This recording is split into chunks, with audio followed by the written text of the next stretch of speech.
Mesdames et messieurs, aujourd'hui, je souhaite aborder un sujet qui est au cœur de nombreuses discussions et débats dans notre société contemporaine, la différence entre l'islam et la laïcité. Deux concepts qui sont souvent perçus comme étant en opposition, mais qui, en réalité, sont beaucoup plus complexes et nuancés. Tout d'abord, il est important de définir ce que nous entendons par l'islam et la laïcité.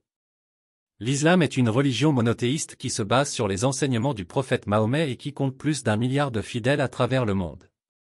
La laïcité, quant à elle, est un principe politique qui consiste à séparer les institutions religieuses de l'État et à garantir la liberté de culte pour tous les citoyens. Il est souvent affirmé que l'islam et la laïcité sont incompatibles, que l'islam est une religion qui cherche à imposer ses lois et ses valeurs à l'ensemble de la société, tandis que la laïcité est un principe qui cherche à protéger la liberté individuelle et la séparation des pouvoirs. Mais est-ce vraiment le cas? En réalité, l'islam est une religion qui reconnaît la diversité des opinions et des croyances. Le Coran, le livre sacré de l'islam, enseigne que « il n'y a pas de contrainte en matière de religion » sourate 2, verset 256. Cela signifie que les musulmans ne doivent pas imposer leur foi aux autres, mais plutôt les inviter à la découvrir et à la pratiquer de manière volontaire. De plus, l'islam reconnaît la valeur de la raison et de la réflexion. Le prophète Mahomet a dit « La recherche de la connaissance est un devoir pour tout musulman ». Cela signifie que les musulmans sont encouragés à chercher la connaissance et à réfléchir de manière critique, plutôt que de simplement suivre des dogmes ou des traditions. En ce qui concerne la laïcité, il est vrai que ce principe cherche à séparer les institutions religieuses de l'État. Mais cela ne signifie pas que la laïcité est nécessairement opposée à la religion. Au contraire, la laïcité peut être une manière de protéger la liberté de culte pour tous les citoyens, y compris les musulmans.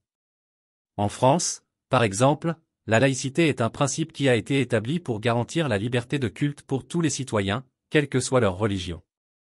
Cela signifie que les musulmans, comme les chrétiens, les juifs et les athées, ont le droit de pratiquer leur foi de manière libre et sans contrainte. Mais il est également important de reconnaître que la laïcité peut être utilisée comme un prétexte pour exclure les musulmans de la société.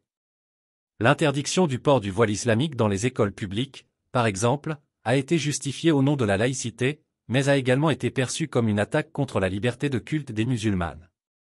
En conclusion, la différence entre l'islam et la laïcité est plus complexe que ce que l'on pourrait penser. L'islam est une religion qui reconnaît la diversité des opinions et des croyances, et qui encourage la recherche de la connaissance et la réflexion critique. La laïcité, quant à elle, est un principe qui cherche à séparer les institutions religieuses de l'État, mais qui peut également être utilisé pour protéger la liberté de culte pour tous les citoyens. Il est important de reconnaître que les musulmans, comme les chrétiens, les juifs et les athées, ont le droit de pratiquer leur foi de manière libre et sans contrainte. Il est également important de lutter contre les préjugés et les stéréotypes qui peuvent conduire à l'exclusion des musulmans de la société. En fin de compte, la différence entre l'islam et la laïcité n'est pas une opposition entre deux concepts, mais plutôt une opportunité de dialogue et de compréhension mutuelle. Il est temps de dépasser les préjugés et les stéréotypes, et de travailler ensemble pour construire une société plus juste et plus égalitaire pour tous.